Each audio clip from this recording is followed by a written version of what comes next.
చూడ, మరణం చాలా వేగంగా వస్తున్న కాలం ఇది. కారణం ఏంటి తెలుసా? చాలా మందికి తెలియని ఒక విషయం ఉంది. లోకములో ఏది జరిగినా దాని వెనకాల ఒక ఆత్మ ఉంటుంది. అర్థమవుతుందని చెప్పే మాట. లోకములో ఏది జరుగుతున్నా దాని వెనకాల ఏముంటుంది? అయితే మంచి జరిగితే దేవుని ఆత్మ ఉంటుంది, చెడ్డ జరిగితే అది వేరొక ఆత్మ, అంటే దురాత్మ ఉంటుంది. కనుక ఇప్పుడు ప్రపంచమంతా పనిచేస్తున్న ఆత్మ భయంకర దురాత్మ.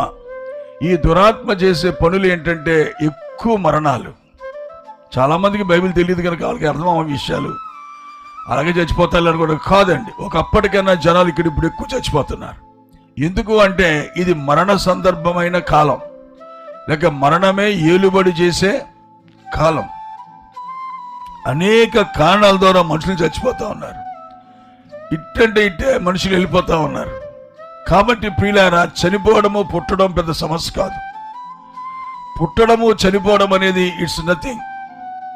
అది మన జీవితంలో మన చేతుల్లో లేని కార్యం, మన వశములో లేని కార్యం. పుట్టడము ఆయన ఇష్టమే, చనిపోవడము ఆయన ఇష్టమే.